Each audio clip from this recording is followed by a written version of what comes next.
2026 നിയമസഭാ തെരഞ്ഞെടുപ്പിൽ നാമനിർദ്ദേശ പത്രികകളുടെ സൂക്ഷ്മ പരിശോധനയും പിൻവലിക്കാനുള്ള സമയപരിധിയും അവസാനിച്ചതോടെ 890 സ്ഥാനാർത്ഥികളാണ് അന്തിമമായി മത്സരരംഗത്തുള്ളത്. സംസ്ഥാനത്തെ ഏറ്റവും കൂടുതൽ സ്ഥാനാർത്ഥികൾ മാറ്റുരയ്ക്കുന്നത് കൊടുവള്ളി മണ്ഡലത്തിലാണ്. കൊടുവള്ളിയിൽ 13 സ്ഥാനാർത്ഥികളാണ് മത്സരരംഗത്തുള്ളത്. 2021 നിയമസഭാ തെരഞ്ഞെടുപ്പിൽ ആകെ 957 സ്ഥാനാർത്ഥികൾ ഉണ്ടായിരുന്ന സ്ഥാനത്താണ് ഇത്തവണ 890 പേർ അംഗത്തിനിറങ്ങുന്നത്. മഞ്ചേശ്വരം, പേരാവൂർ, തിരുവനന്തപുരം സെൻട്രൽ എന്നീ മണ്ഡലങ്ങളിൽ 11 സ്ഥാനാർത്ഥികൾ വീതമുണ്ട്. കഴിഞ്ഞ തെരഞ്ഞെടുപ്പിൽ മഞ്ചേശ്വരത്ത് 6 സ്ഥാനാർത്ഥികളായിരുന്നു മത്സരിച്ചിരുന്നത്. മത്സരചിത്രം വ്യക്തമാകുമ്പോൾ സ്ഥാനാർത്ഥികളുടെ പേരും പാർട്ടിയും ചിഹ്നങ്ങളും ശ്രദ്ധേയമായി. പല പ്രമുഖ സ്ഥാനാർത്ഥികൾക്കും അവർ പ്രതീക്ഷിച്ച ചിഹ്നങ്ങൾ ലഭിക്കാതെ വന്നത് തിരിച്ചടിയായി.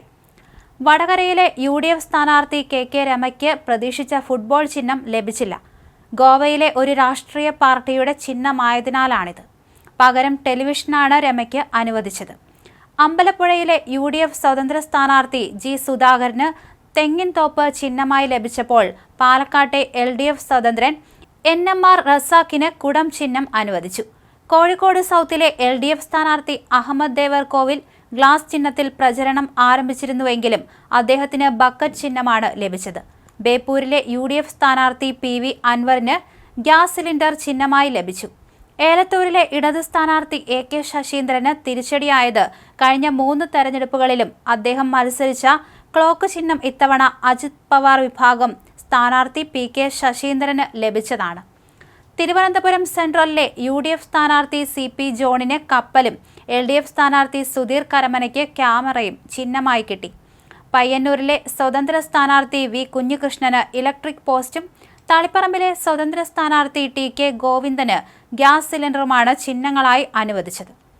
തെരഞ്ഞെടുപ്പിന് മുന്നോടിയായി സംസ്ഥാനത്ത് അന്തിമ വോട്ടർ പട്ടിക പ്രസിദ്ധീകരിച്ചതായി സംസ്ഥാന മുഖ്യ തെരഞ്ഞെടുപ്പ് officer doctor Rathan U Kelkar അറിയിച്ചു. സംസ്ഥാന മുഖ്യ തെരഞ്ഞെടുപ്പ് ഓഫീസറുടെ വെബ്സൈറ്റിൽ അന്തിമ വോട്ടർ പട്ടിക വിവരങ്ങൾ ലഭ്യമാണ്. കൂടാതെ സൂക്ഷ്മ പരിശോധനയ്ക്കായി താലൂക്ക് ഓഫീസുകളിലും വില്ലേജ് ഓഫീസുകളിലും ബൂത്ത് ലെവൽ ഓഫീസറുടെ കൈവശവും അന്തിമ വോട്ടർ പട്ടിക ലഭിക്കും. അംഗീകൃത രാഷ്ട്രീയ പാർട്ടികൾക്ക് താലൂക്ക് ഓഫീസുകളിൽ നിന്ന് വോട്ടർ പട്ടിക കൈപ്പറ്റി സൂക്ഷ്മ പരിശോധന നടത്താം. അതേസമയം രമയ്ക്ക് ഫുട്ബോൾ ചിഹ്നം ലഭിച്ചിട്ടില്ല. ആ ചിഹ്നം അനുവദിക്കാനാകില്ലെന്ന് വരണാധികാരി അറിയിക്കുകയായിരുന്നു. പകരം ഒരു ടെലിവിഷൻ ചിഹ്നമാണ് രമയ്ക്ക് അനുവദിച്ചിരിക്കുന്നത്.